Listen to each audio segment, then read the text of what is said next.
allows in people with less capital to invest, right? I mean, if you don't have 50 grand, you can't normally go out and invest in a real estate syndication or a real estate private equity fund. Our club solves for that. It gives access to people with less money. And even for people who do have plenty of money to invest, it allows them to diversify and spread their money across a lot more investments. I like. If you're a real estate investor and are wondering how to raise and leverage private money to make more profit on every deal, then you're in the right place. On Raising Private Money, we'll speak with new and seasoned investors to dissect their deals and extract the best tips and strategies to help you get the money, because the money comes first. Now here's your host, Jay Conner. Welcome to another amazing episode of Raising Private Money. I'm Jay Conner, your host, also known as the Private Money Authority. And today I've got a very, very special guest that knows all about raising private money from investors. And also, he's going to be sharing with you, if you're interested in being a passive investor, how you can participate in that. Well, he raises hundreds of thousands of dollars in private money from his investors every month. And he does that primarily through the investment club that he founded. Well, he's a rental industry expert, and he co-founded a first of its kind rental automation service. Now, he and his wife and daughter, they love traveling the world. They love real estate, passive income, lifestyle design, and teaching. So he and his wife actually combined all those three together to create what's called Spark Rental. So we'll get him to talk about all that. Well, some people just want the high returns and tax benefits of real estate investments, but they don't want to go through the headaches of finding deals, negotiating deals, or becoming a landlord. So for them, my guest has created what's called the Co-Investing Club and Fire from Real Estate program to help them invest passively in real estate syndication. In fact, my guest now is one of those passive investors, as he spends, as I mentioned, most of the year traveling overseas with his wife and daughter. Now, other investors want the control of owning individual properties directly. Now, for them, my guest has created what's called the free landlord software, free calculators such as free rental income calculator and free depreciation calculator, and has interactive maps that shows the best cities for rentals and where you would want to invest. So with enough passive income from real estate, you can actually reach your financial independence. You can live off your rent and your distributions. And then what's really nice, your day job becomes optional. In just a moment, you're going to meet my special guest, Mr. Brian Davis, right after this.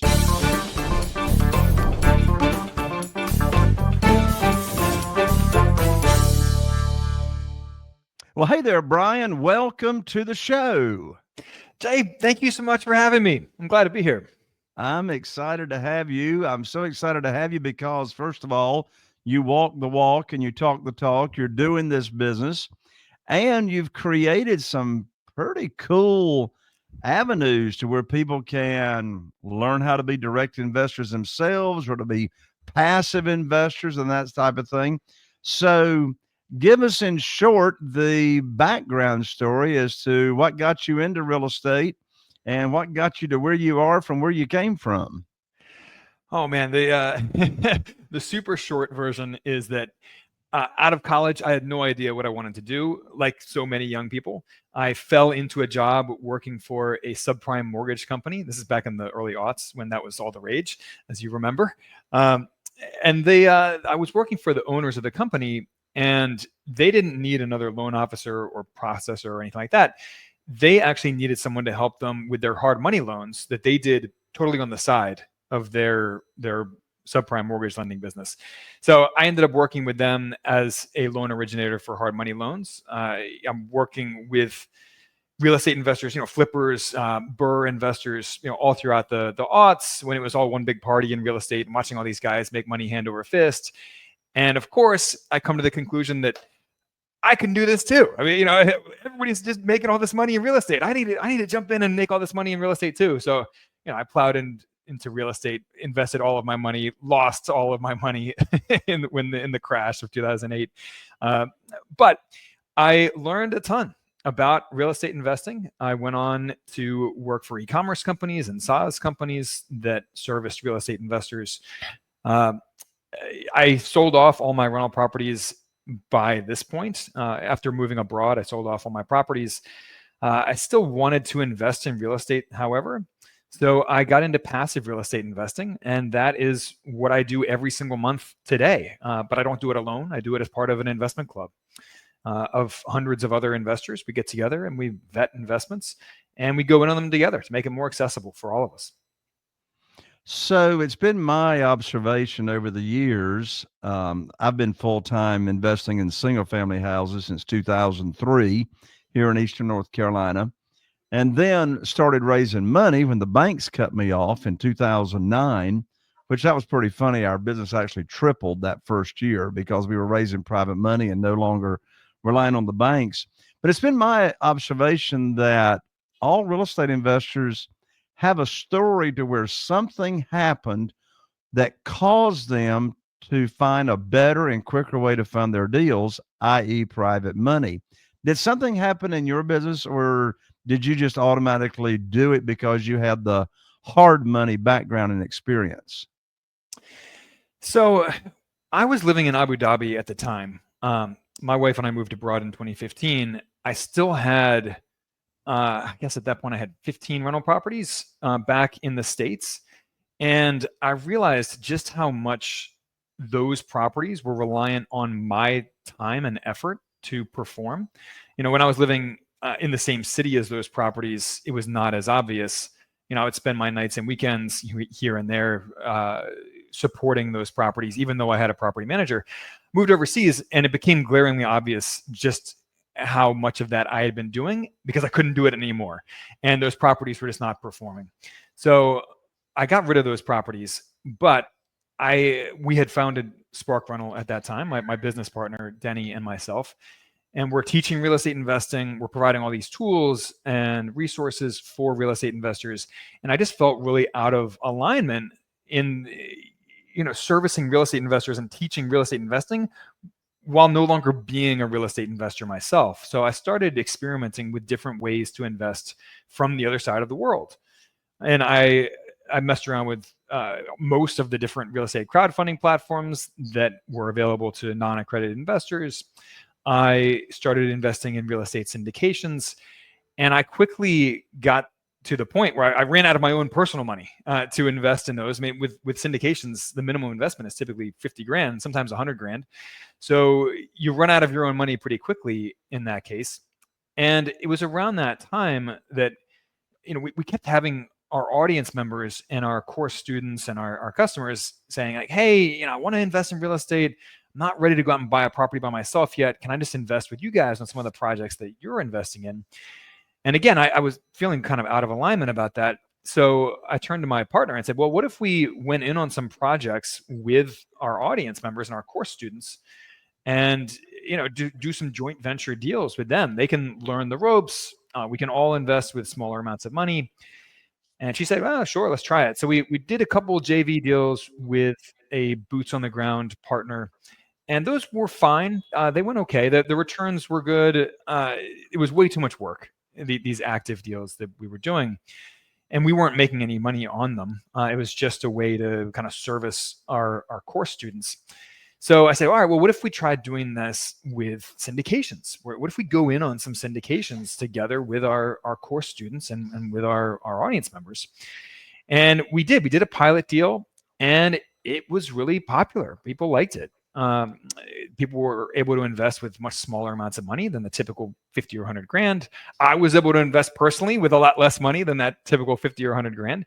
And that's how our co-investing club was born. So nowadays we get together every month, and I want to be careful about how I use terminology here. I don't want to say that we raise hundreds of thousands of dollars a month, because we're not co-sponsors of these deals, but we are organizing our investor members in our investment club to collectively invest, typically between 250 and 600 grand a month in a new passive real estate investment. And I can speak more about, what types of investments those are, or, whatever direction you want to go in here. Sure. Well, I was going to ask what it was that caused the investment club to be born and for you to found that. And you alluded to that, to some degree.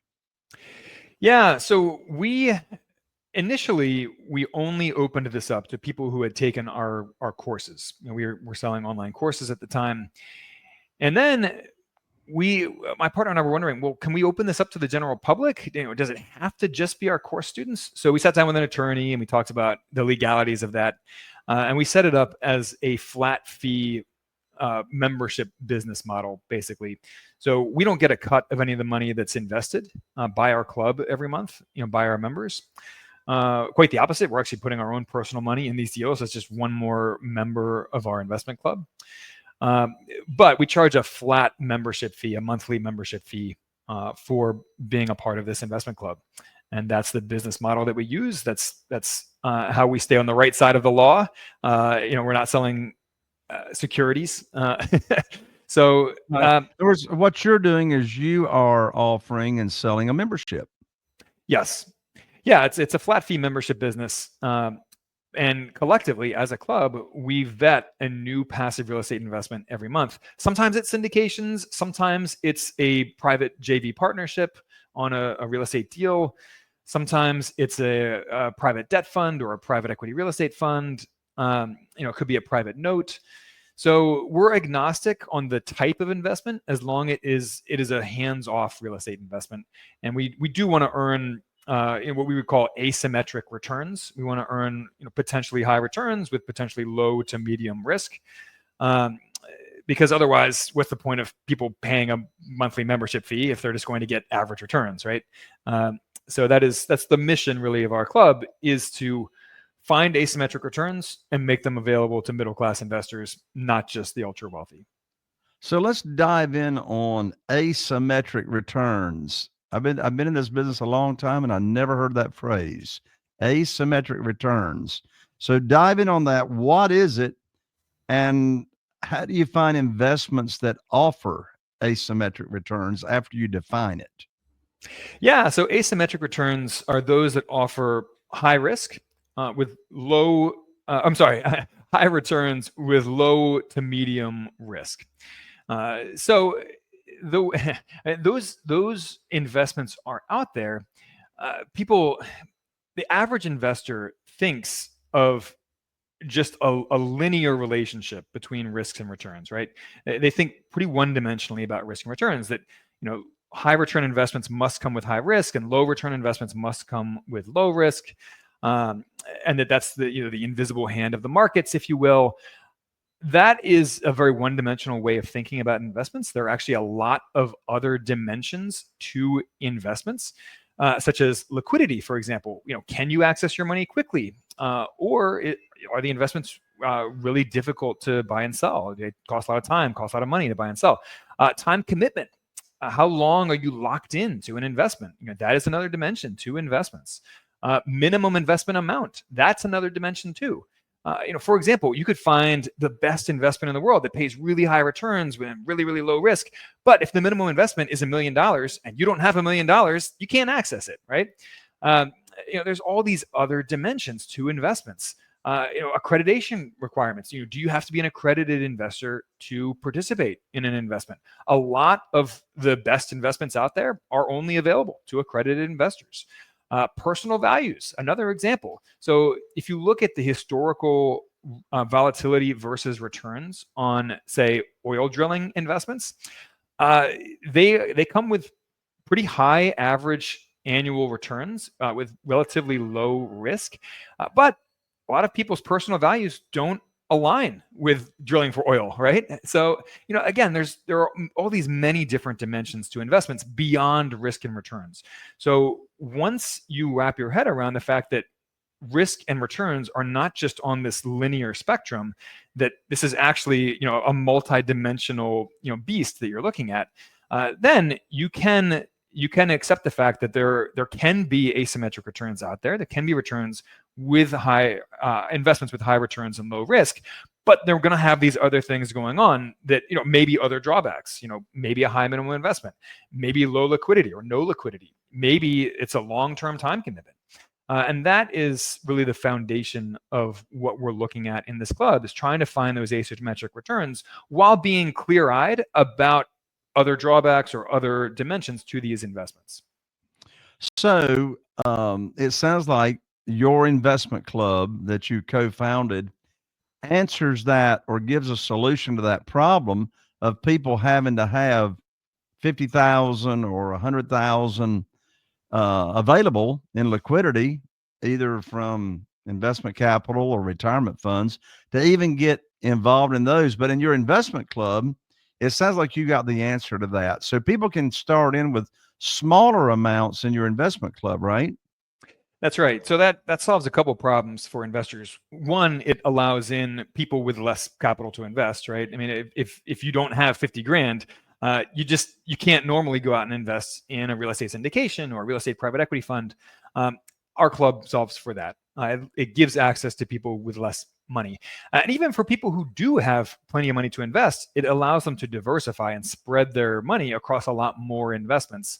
I like to think of these returns on a bell curve where, at the bottom left-hand corner of the curve, you're going to have some investments that underperform, right? They're going to miss. And then at the far right-hand corner of that bell curve, you're going to have some investments that just hit it out of the park and way overperform. And most of these investments are going to be somewhere in the middle of that bell curve. But if you only have enough money, if the minimum investment on these is 50 grand, 100 grand, it's hard for you to actually create that bell curve in your own investments because there aren't enough plot points on that data chart, right? You're investing 100 grand in a single asset. You're going to be chewing on your fingernails at night, worrying about how that asset is doing, as opposed to, if you can invest across 12 deals in a single year, 5 grand a piece, instead of 60 grand in a single deal in a year, then it just becomes numbers on a page, and you're just looking at the average returns across those different deals. Some of them underperform, some overperform. That's okay. It's not going to keep you awake at night the same way. So yeah, those are some of the problems that we solve for by going in on these investments together. The minimum investment in our club is 5 grand, by the way, which just, makes it more accessible to everybody. And we do have a policy where we want to make all of these investments inclusive for our non-accredited investor members. So we only look at investments that allow non-accredited investors as well, not just accredited investors. Well, that's great. And as you said, the investment club does answer the problem for people that don't have as much to start with. And it also answers the problem to people that have large amounts of investment capital, but they want to diversify, right? And so you offer the diversification solution.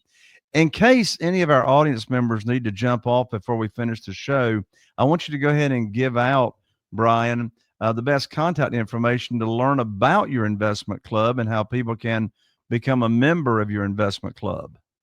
Yeah, so come to sparkrental.com.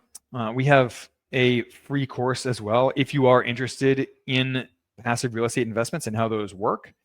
We have a free course at sparkrental.com/free, and that will also show you how to set up your own investment club with your friends and family. If you don't want to mess around with us and ours, you can create your own, and that's totally fine too. But most people are not familiar with these types of hands-off real estate investments, syndications and private equity real estate funds and private notes and private partnerships. So we walk through all of those and sort of the pros and cons of each, how they all work. So yeah, take that free course. And then of course, come to our website, check out the details of our investment club. And you can email us at support@sparkrental.com if you have any questions. And wonderful. Of course, we'll have all that in the show notes. Now, another area that you are an expert in, and you've really dialed this in, is being very, very intentional about your lifestyle design. You and your wife and your daughter, you all live abroad, you travel abroad, you've been doing this for a number of years. So here's the question. How can people intentionally start creating their ideal life through what you call lifestyle design? Yeah, I mean, so lifestyle design is one of those terms that a lot of people, some people don't like it, some people find it pretentious, but it's really just about intentionality and getting to the root of does your dream lifestyle look like? What are your highest priorities in your life? And there's a framework that we use to help people wrap their heads around this that I think is very useful.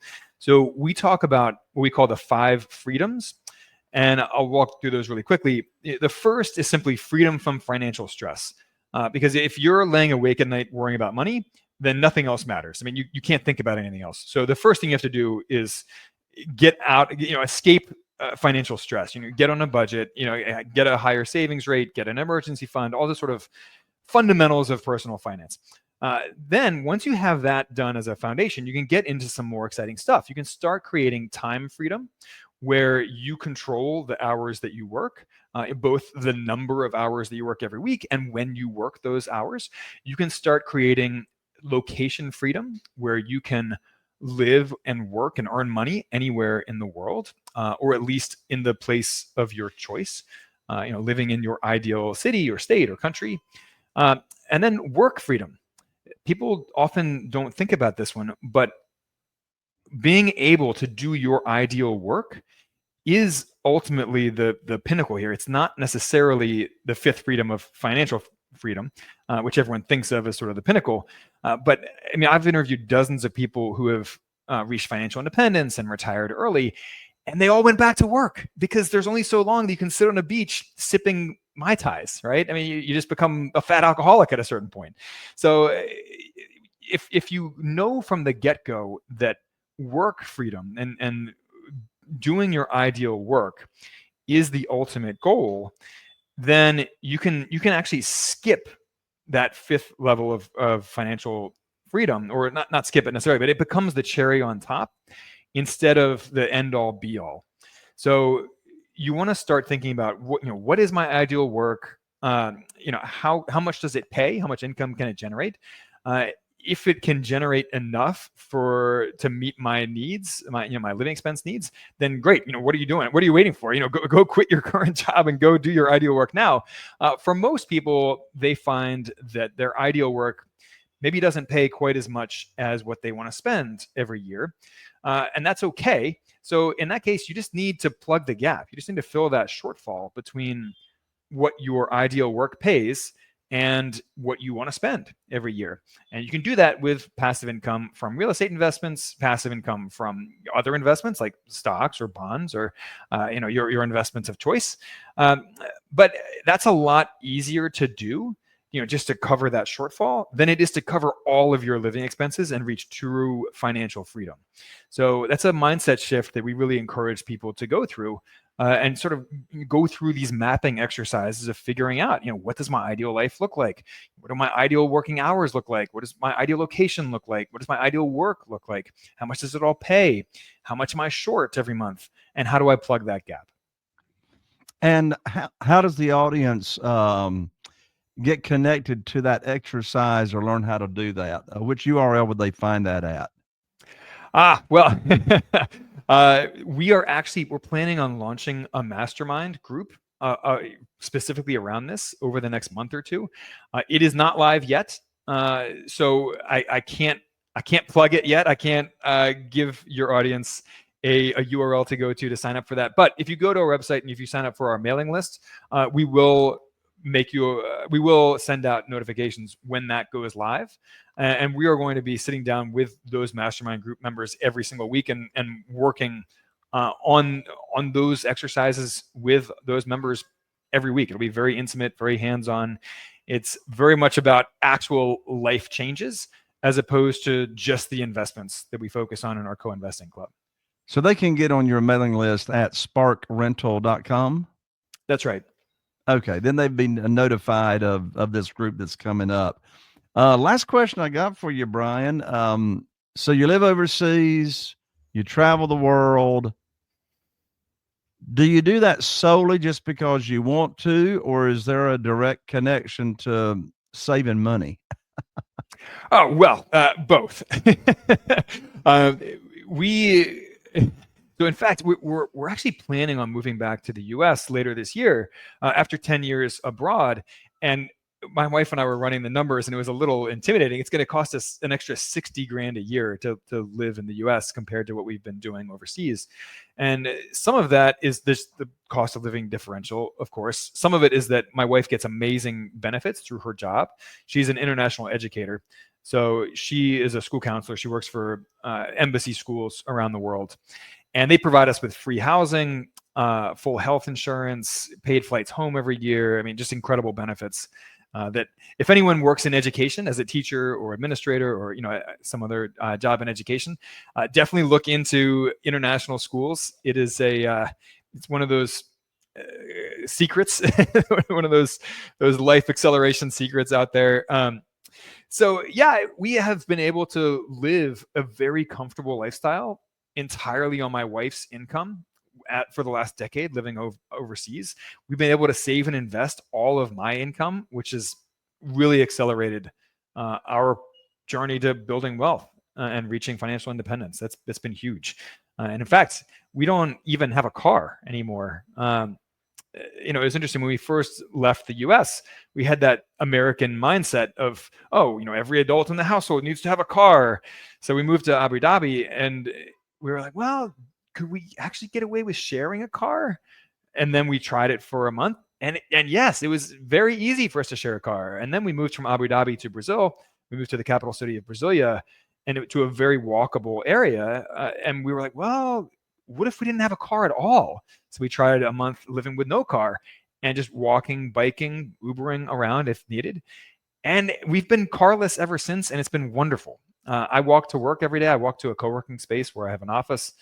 And I can't speak highly enough about that lifestyle. So there are a dozen advantages to living overseas. Adventure, of course, being one of them, but there are a lot of financial advantages too. And I'll touch base on one last one that might interest listeners, is that we don't pay very much in U.S. income taxes because we're overseas. There's something called the foreign earned income exclusion. That is basically that roughly your first 115 grand of income per adult is tax-free every year. So between my wife and me, that's 230 grand in tax-free income. Now you do still have to pay self-employment taxes if you are self-employed, but there are a lot of advantages to living overseas. That is amazing. Brian, thank you so much for sharing your lifestyle, design, and I'm excited for the new mastermind group that you're going to be starting up to work with individuals on how they can create their own lifestyle design. For our listeners and viewers who want to learn about being investors in your investment club, they want to go to sparkrental.com. And so, Brian, the joy is all mine. Thank you for joining me here on Raising Private Money. Oh, Jay, thank you so much for having me. This was a lot of fun. You got it. And there you have it, another amazing episode of Raising Private Money. And I need your help. In order to continue to have amazing guests join me here on the show, I need for you to like, share, subscribe, give a 5-star review. And if you happen to be watching on YouTube, be sure and click that bell so you don't miss out on the upcoming episodes. I'm Jay Conner. I look forward to seeing you right here on the next episode of Raising Private Money. Are you feeling inspired by the knowledge you gained in this episode? Then head over to jconner.com/moneyguide. That's jconner.com/moneyguide and download your free guide that shares 7 reasons why private money will skyrocket your real estate investing business right now. Again, that's jconner.com/moneyguide to get your free guide. We'll see you next time on Raising Private Money with Jay Conner.